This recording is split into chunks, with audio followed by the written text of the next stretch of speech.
I found this deer bone. Still attached at the joint, got some hair on it. I also did see a crazy pile of animal scat a lot, with a lot of hair in it. It was big. So, you know, that's the circle of life. There's big things eating other big things out here. And yeah, no, I like finding animal bones. Sometimes you see skulls out here, and it reminds you we're all gonna die, and better get on your dreams, okay? That's what this deer bone death is teaching us. So let's waste some time sitting here meditating, because there's no time like the present to waste. We wasted a lot. Seneca, the Stoic philosopher, said it's not that we don't have a lot of time, it's that we waste a lot of time. Something like that. That's a good reminder. So yeah, let's do a bit of a sitting meditation. Just show you maybe what the mountain looks like. There's the Red Rider bicycle.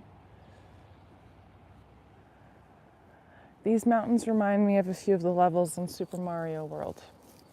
Comment if you have an idea of which ones I'm talking about. And that makes me very, very happy. All right.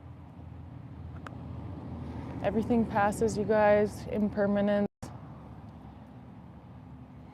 And you know what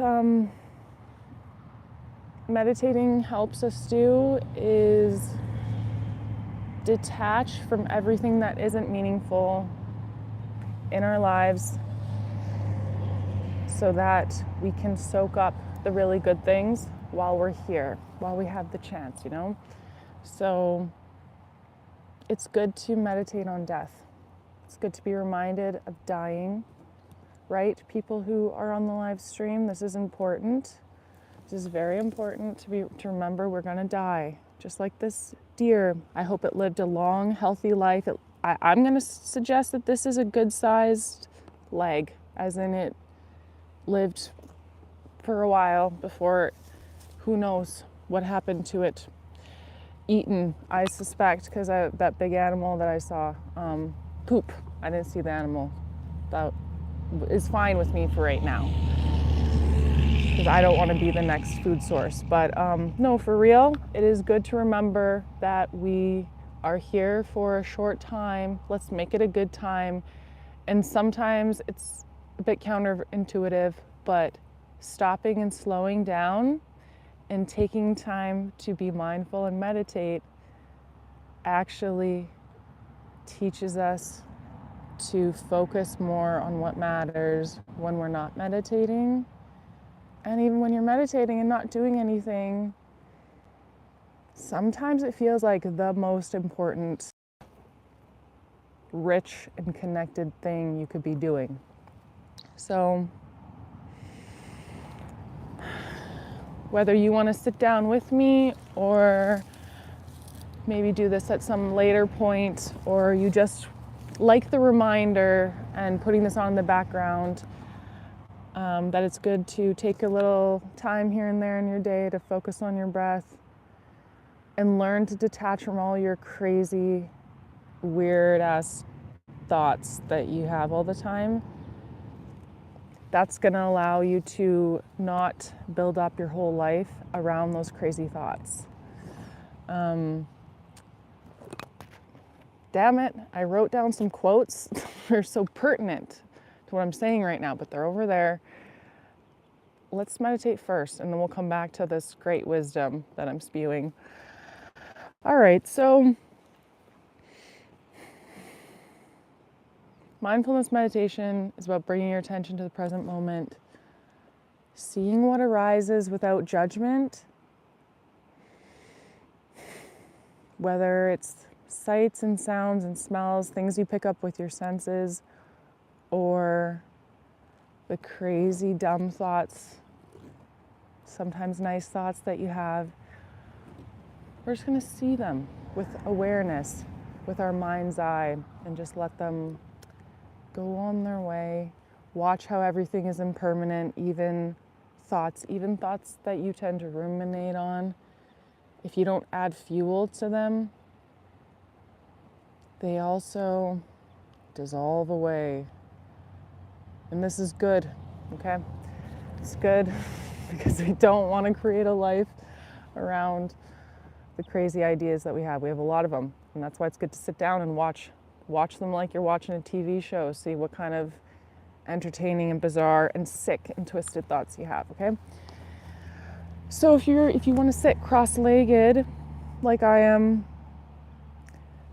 this isn't very good form of me because you kind of want your butt to be a little bit higher and your legs and like knees to drop down in front of you. Oh, this is actually a little bit better. There's a little hump here. Anyway, but hold yourself upright but not uptight. Just checking how it looks. I'm not wearing a bra right now. I actually wasn't planning to be on camera. I was planning to bike and have you looking out at the world, but that plan didn't work out. So, hands resting on your hips. Getting beautifully distracted by the river.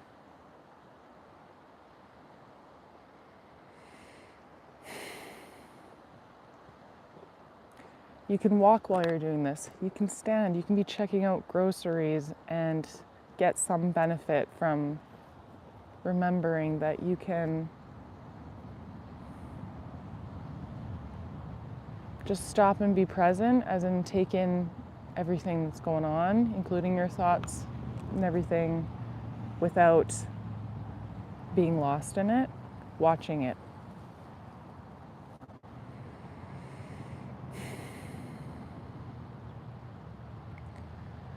So the breath is a universal, always available anchor. You can focus on your breath.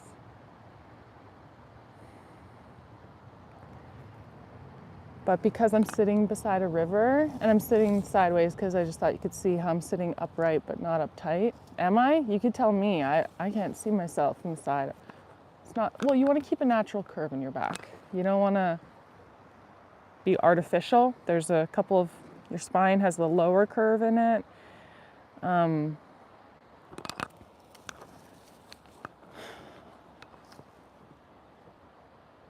What the hell was I saying? Oh yeah. So you can always focus on your breath. And every time you notice thoughts, you just notice them with your mind's eye. You come back to your breath. But because I'm right beside the river and I can hear it well, I'm not sure how it will come through the microphone. I'm gonna focus more on the river because I want to take advantage of nature's music soundscape. That being said, I'm going to be paying attention to what arises in my body and my mind as well, but I'm going to root back with the sound of the river flowing. And because apparently I can't shut up, I will give the odd reminder to tune back in on your focal point, whether that's your breath, my lovely voice, or the river if you happen to hear it, or whatever's in your environment. I've found that the more that I've meditated, the more that I can somewhat consciously and deliberately switch between different foci. Foci sounds like folk guy. Is it foci? I think it's foci. Is the plural of focus? Focuses? So sometimes I bounce around, or I let nature, whatever, I kind of like just notice new things in my environment, because I just like, why not do that while I'm in nature, you know? Ellen Langer, I'm gonna keep talking apparently for a few more, however long, we don't know. I don't know, you don't know, I'm sorry. Dr. Ellen Langer is her name, I believe. She's a researcher at Harvard, and she researches mindfulness. And she talks about it as it's just noticing. Like if you just notice new things, you could be in your gross ass bathroom. I'm just speaking for myself. That is, you've been in there many times. But if you look at it with mindful eyes, you will just notice it'll all look new. You know, the dirty counter, all of a sudden you're just like tuned in on the lines and the crevice of the wood countertop and how dirt has filled it in, but you're just seeing it as if without any judgment or preconceived ideas, and all of a sudden it just looks like lines. Like when you're tripping on mushrooms and everything just takes on, becomes like you're looking at a fresh canvas of things. But yeah, you're just noticing. It really, I like playing around with different people's ideas and what they focus on when they talk about mindfulness. And by the way, you're welcome for this great outfit. I mean, this is so, not only is this hella fashionable, it's very functional. I wanted to flip it up just for looks, but the sun's in my eyes, so perfect. Yeah, so different people give me different like anchors for thinking and talking about mindfulness, and Ellen Langer talks about noticing new things. And when I'm in nature, I love that. I love walking around, noticing tree, top of tree, cloud, oh, the tree line in the distance on the mountain, oh, a single tree up there, oh, a rock, it looks like it's got eyes on the mountain, fun. Oh my God, the copper color on the edge of that leaf. And oh, a woman walking this way with her dog. Where the hell did she come from? Now I'm gonna be self-conscious. I'm noticing that too. Notice it like it's new. Feels kind of liberating. So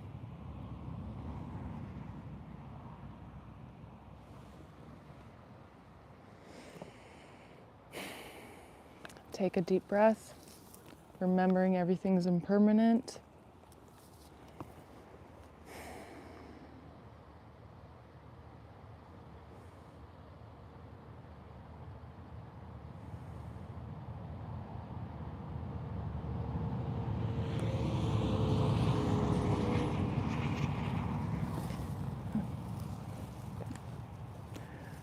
Noticing I'm a wuss and I'm turning away so that I'm not so self-conscious by that person approaching me. Do as I say, not as I do. Be stronger. Detach from feelings of insecurity. Fool. Oh, that's a rock. On a rock. I thought it was a bird on a rock, like a stork.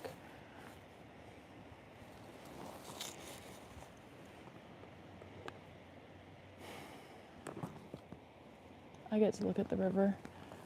Do you guys want to look at the river a little bit with me?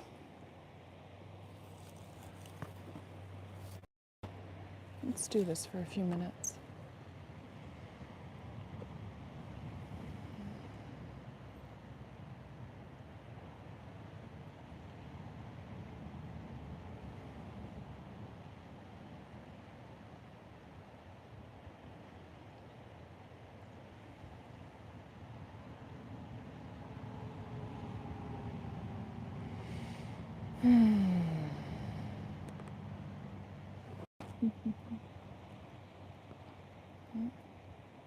Well, now I feel like a jerk. The lady already passed, and I didn't give her a friendly wave. You know, I would have done that, even though I was feeling self-conscious. So, you know what this means? It's time to let that judgment go as well, and the guilt. I'm just gonna let the sensation of it go through my body. And we're back, baby. Oh, I'm noticing tension in my legs from sitting cross-legged, so I'm changing positions, which is fine to do. You don't gotta be in pain while you meditate. A little discomfort is okay.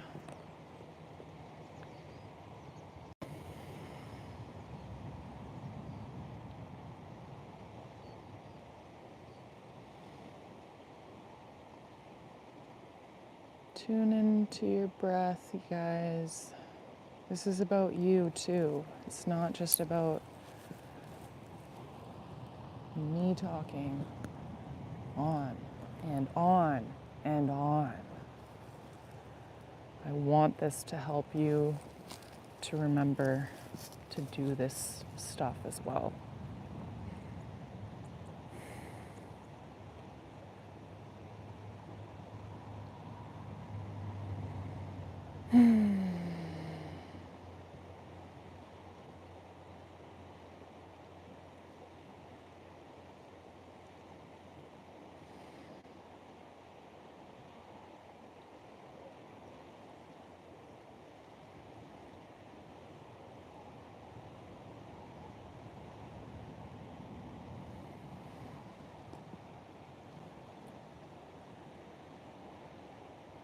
What does it feel like in your whole sensory, kind of like interoception experience? Interoception, if I'm not mistaken, I don't think it's a Leonardo DiCaprio movie. I think it's when you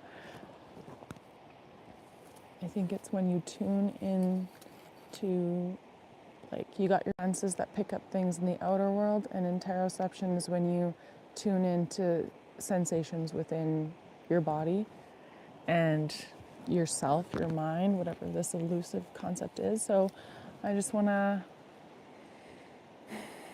ask you to just soak in that feeling. What does it feel like for you?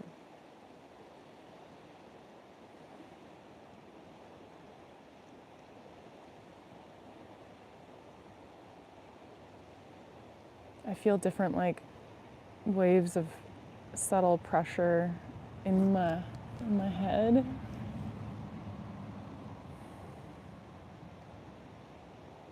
Just feels like energy and who knows, river of synapses and blood. I don't know, you guys. I'm made of stuff though.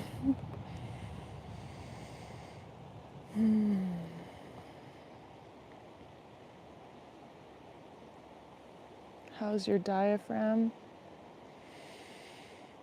I just felt a good deep breath going there, and when it, on the exhale, the dissipation of tension, it just feels really nice.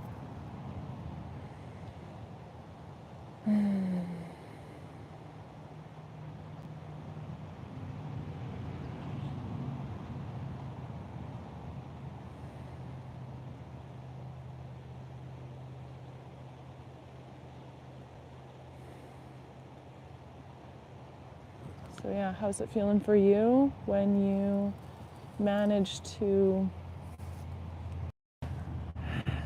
either experience a ceasing of thoughts for a minute, not even a full minute, I don't mean literally, because actually that's very hard, but even just for a moment, or the thoughts are kind of there, but they're a little bit quieter.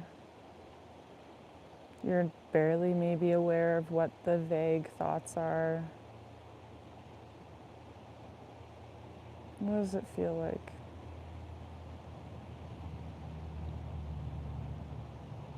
For you.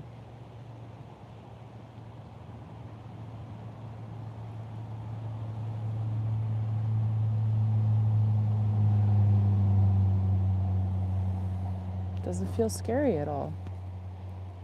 Because in a time when we're very used to distractions, as I am as well, it honestly sometimes feels a little eerie to go quiet with yourself and just being with yourself. Even if your mind is racing crazy, on the one hand, maybe that makes you feel like things are less quiet and more normal, but like sometimes it's hard to be alone with your thoughts. Like it's unusual these days to just be like, if you're out, lately this has been my experience because I'm living in a rural area currently. When I go out amongst the trees and I'm just with myself, I'm like, I don't know, it feels like a little bit like I don't have a head or something. And there's this headless way. Have you guys heard of that type of meditation? Yeah, I think it's like, I haven't visited it in a couple years, but I think it's like you sort of go in with the idea that like you're just your body and your senses, and as if you don't got a head. Just play around with the idea. Why not? It's, yes. Because yeah, sometimes meditating sort of feels like that to me. Or at least it's like not the conscious mind so much, but it's like the more conscious mind is tuning in, if you know what I mean. It's not like the logical, rational mind so much. That's offline.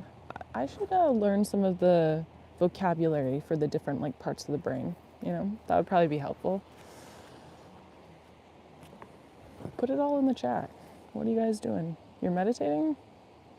Okay, that's fine too, but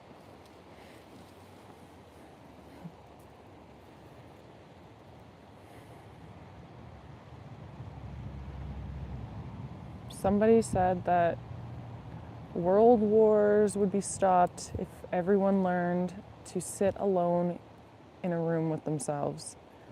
That's probably a paraphrase, something like that.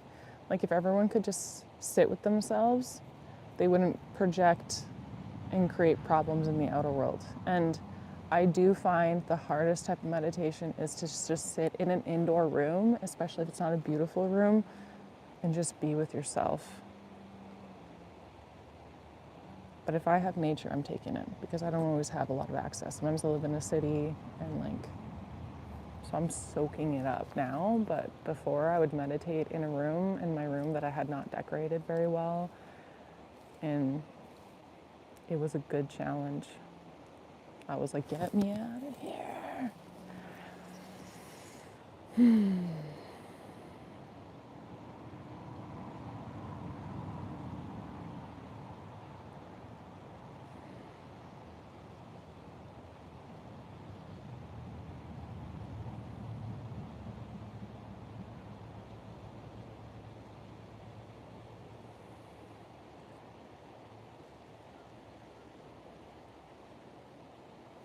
I can't remember if I got cut off when that lady walked by. I was talking about Ellen Langer, the Harvard researcher. Yeah, she's talking about mindfulness is just all about noticing. If you keep noticing something new, it really seems to keep your brain in a state of curiosity, and you're not stuck in old ideas or future anxieties. You're just like,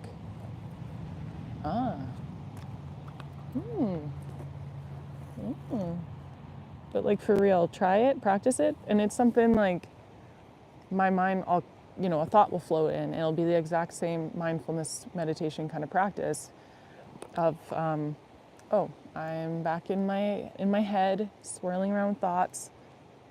Let's just notice something new, like just focus on a new area of the horizon and just take in the different variations of like light and dark of the different trees, shadows, and without a lot of concepts, like I'm saying the concepts because I want to communicate a little bit with you guys, but like you just like absorb it more just visually.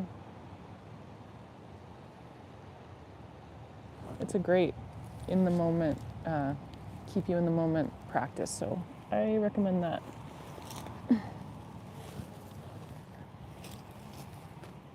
because we're all going to die, okay? We're all going to die. And wouldn't we rather have the ability to focus on things and notice things that are life-giving and life-affirming rather than self-sabotaging and negative? So, like I said earlier, that's why we take this time out, even though it seems like we should be getting some work done. Take this time out. You gain time. You learn not to waste your other time so much. Like Seneca said.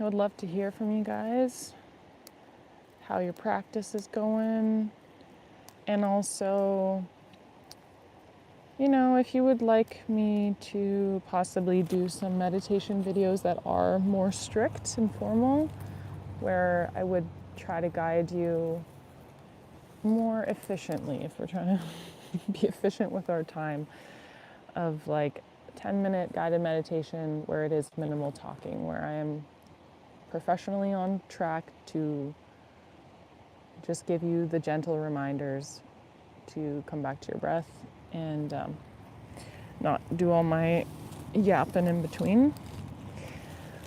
Because as a meditation coach, if I were to coach you, we would do that sometimes in sessions, like take 5 or 10 minutes and we'd really, try to go deep.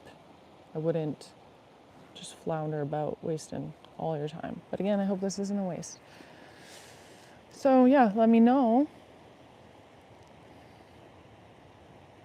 Because also those more concentrated, just literal meditations of really trying to just facilitate you getting into doing more formal meditation. Again, I hope these videos are helpful. I'm not, I think because a lot of people aren't really into meditating, and so if you have a kind of halfway there of like me chatting about it, applying it a little bit, to me, that's something I sort of sought in other people, like comedians who had like podcasts kind of on the topic, where they'd have their meditation teachers, and sometimes they would have moments of kind of mindfulness, and I liked the hybrid approach, but I could also do, and I will do it, but I want to I'd love to hear your thoughts on 5 or 10 minute, maybe longer, less talkative meditations to actually, if you want to sit down and really just be in your experience because you're ready to do it, you're ready to meditate, I'll do that. Let me know.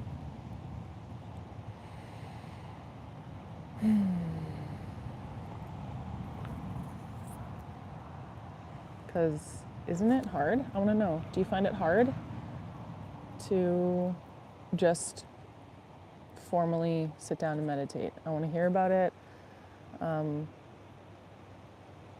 I try to do at least 20 minutes a day. I find walking meditations, again, are a little bit easier, but it's not why I do them, because they're easier. I'll fucking sit in a room and do the hard just sitting there too. But I think they all have their place. So just give me some things to work with, and I'd love to hear from you guys. You look at the river. Well, I'm gonna go get a piece of paper with some notes I wrote on it of inspirational shit.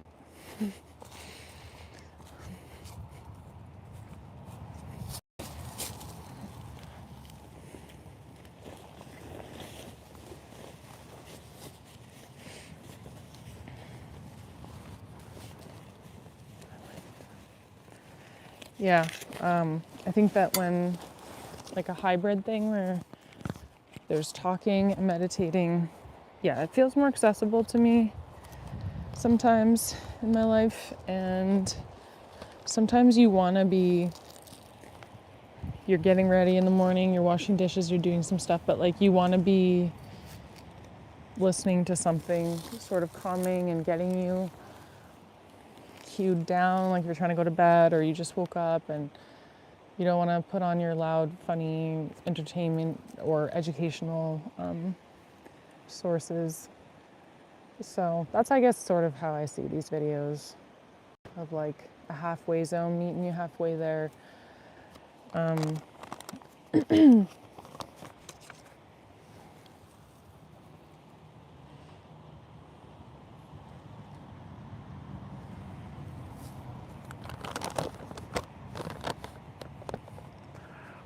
I'll just share a few things. I thought I would do this time of like this morning.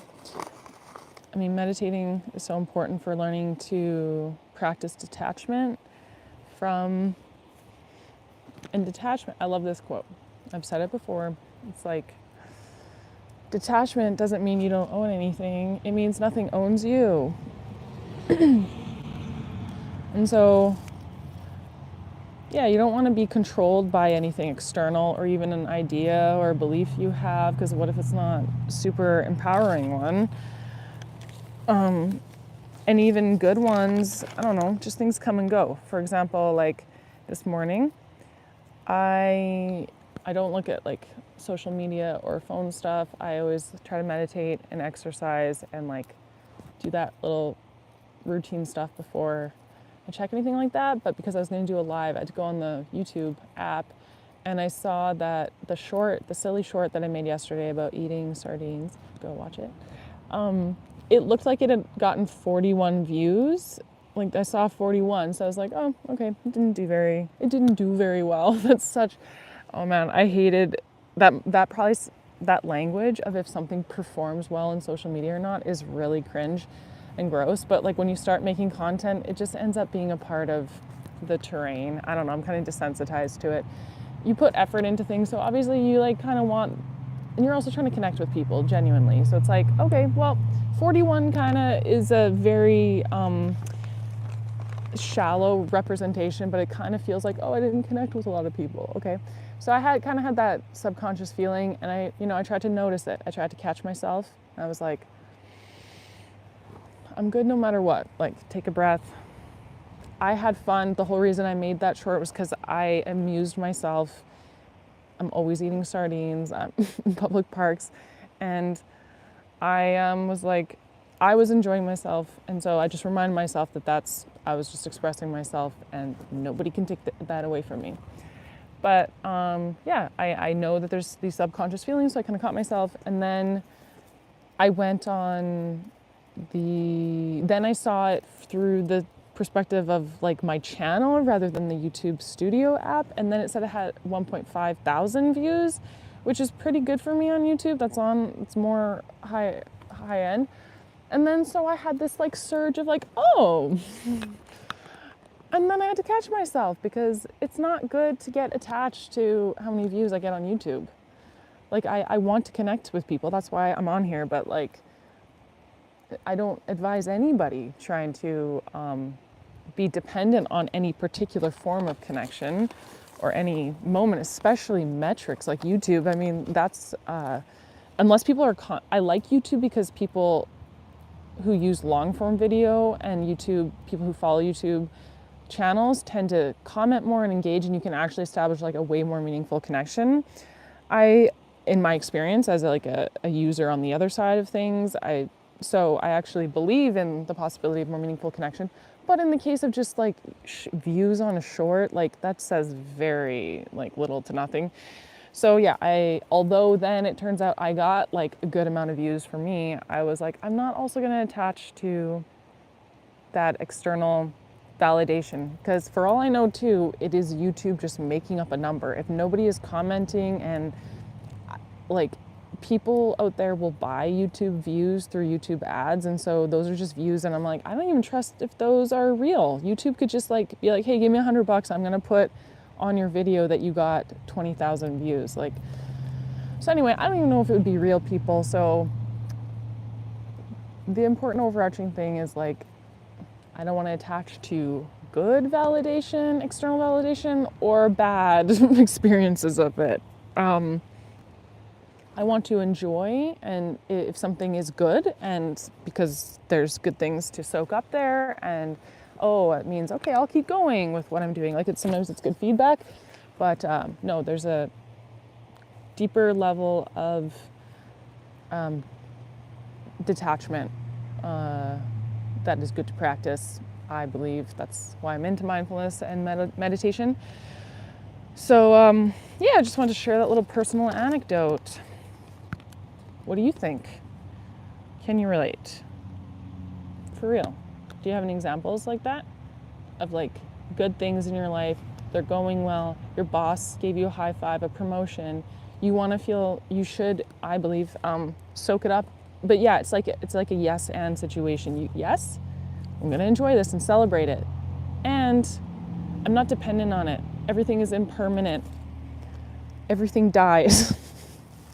Every person who has given me external validation, they will die. I will die. So like, there's this deeper sense of being okay, beingness.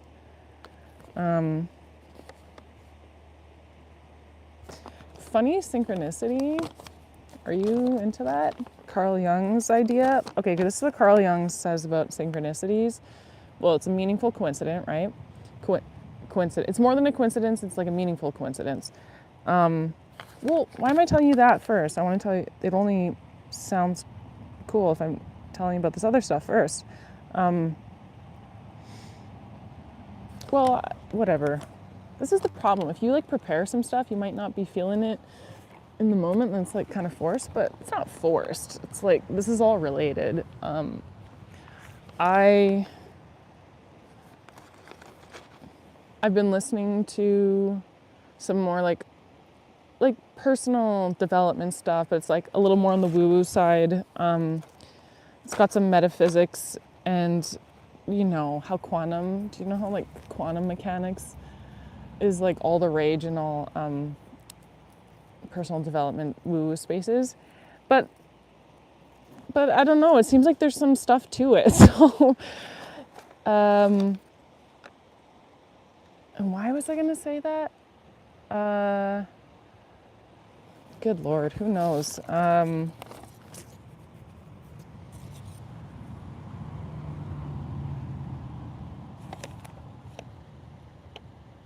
Well, okay, I don't know. Your personality becomes your personal reality. What do you think about that? So that's from Joe Dispenza. He's pretty woo, polarizing guy. Probably a lot of people would find him annoying, or he makes a lot of money from people going to his retreats. But he does some science on people's brain states going into different states through meditation, and how you can really like heal your body and stuff if you do that. If your like mind, body, heart, whatever all these things are, go into coherence, you can change physical reality, material reality. And I don't know, I've always found this kind of stuff interesting because before I was even popular, I was an art student at UBC, University of British Columbia, in like 2009, 10. And I had to take a science class, and I took the philosophy of physics. And so we learned some quantum mechanics and how reality is like both a wave and a particle. And so it's not just like matter versus energy. It's like both. It's like a wave until it's observed, and then it's like the particles take place in space and time. I don't know. That's a bastardized version. But I think that's the general idea. So like, if this woo-woo stuff is like, if you, your thoughts, your beliefs, their energy, and if you really think and feel and like do work to like change your thoughts and your feelings rather than like waiting for money and ice cream pies. That's ice cream pies. If you're trying to make a shortcut to make you feel good, you're waiting for the external world to change how you feel. But if you change how you feel internally, you can change the external world. That's what this personal development stuff says. There's people biking and I'm giving a sermon. Do you guys want to join?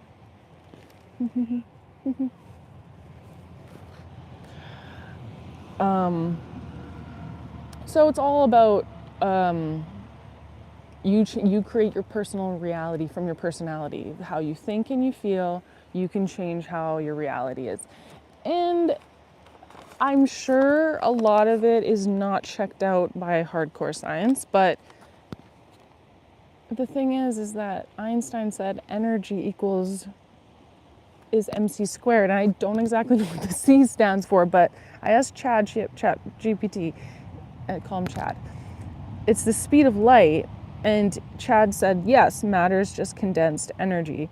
And so, just a tiny bit of matter is a ton of energy, something to do with speed of light squared. All of the physicists chime in, but be kind, because I know this is just wooey hooey dooey. But I think it's, why not try to always change your world from the inside out. I can feel my period starting right now. I think the worst side effect of like entertaining any of this stuff is that you just end up being happier and better self-regulated and more in control of your emotions in your life. So I just feel like it's not, even if it's like snake oil, it's the type that just benefits your life, and you don't have to give anyone any money at all. You could just literally you could watch some YouTube videos, you could take a book out from the library, you could practice this, and I think you're just going to be better off. So that's why I think it's a net positive. So I was like thinking about this stuff because I was listening to the audiobook, Breaking the Habit of Being You. I think it's called, the Joe Dispenza book, about letting go of your past and really just harnessing who you are and then making your better life for yourself in the present and going forward. And meditation is a really big part of it. And I just thought it was funny. I was like writing these like notes on this paper. And by the way, some of these ideas are I like that they didn't just start with like a guy named Joe, an American guy named Joe in like 1995. They are very similar to like Lao Tzu's, the ancient Chinese philosopher, founder of Taoism, who said, watch your thoughts, they become your words. Watch your words, they become your actions. Watch your actions, they become your habits. Watch your habits, they become your character. Watch your character, it becomes your destiny. So, I mean, you could just like, from different angles, it's like, if you take care of your thoughts, your feelings, your side of the street, that's going to change your world, and it's going to change people around you. So why not do it? And so some of this is kind of woo, and some of that's just very common sense, I feel like the Lao Tzu quote. So, but then I turned the paper over that I was writing on, and it's my brother's philosophy paper, Rene Descartes. And the very first, I think, therefore I am, and Descartes is from the old science of where energy and matter are completely distinct things, and there's a linear cause from matter.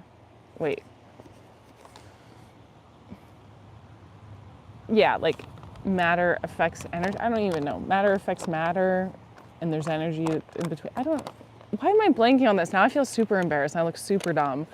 But the quantum way is that energy can affect matter, because everything at base is energy. So it's all kind of woo-woo, a little bit of science thrown in there. And then on the back, we got the old world guy, Descartes, and the very first line. Oh yeah, so this is how I think and talk. I don't finish one thought before and sentence before I go on to the next one. So I hope that you can decode what I'm trying to say. But all that woo-woo stuff is to say that like your mind and your body are very connected. Maybe they're of the same ilk, they're the same. They're communicating, you can communicate, you can change, you can heal your body with your mind, yada, yada, yada, right? And then I turn the paper over and it's Rene Descartes. And the very first line is like, that there is a great difference between mind and body.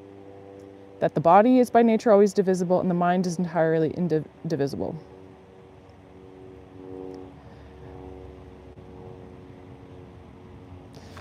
And I just thought it was funny because like the new quantum science is put against like Descartes and Newton's mechanical science.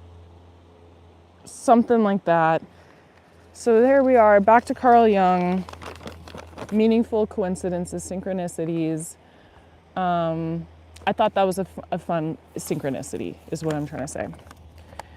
And for Carl Jung, a synchronicity is, he calls it a causal connecting principle. And it's like coincidence that feels meaningful. Okay? Nobody can tell me otherwise. It's when the inner state connects with the outer world. So everything I was thinking about, I turn over the physical paper and it's like I'm getting laughed in my face by the old world Rene Descartes, the guy that symbolizes the opposite of what I'm talking about. I'm just like, oh, ain't that funny? It's like the universe laughing at me. And for Carl Jung, synchronicities point to the interconnectedness of the psyche and the outer worlds. And that's what I'm saying. It's like the unconscious is in conversation with reality.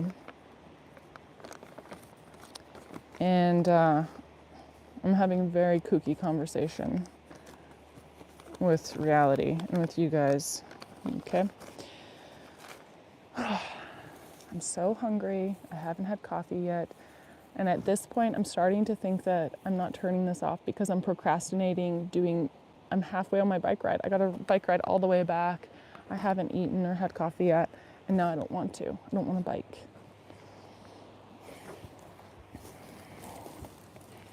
And this leg is asleep. Let's just do one more gratitude moment. We're not dead yet, you guys. We're not dead yet. So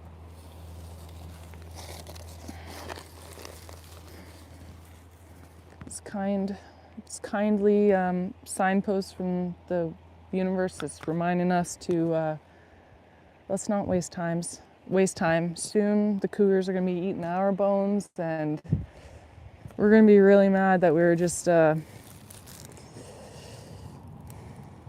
picking up our Dunkin' Donuts and crushing TikTok like we were getting drunk off of it. And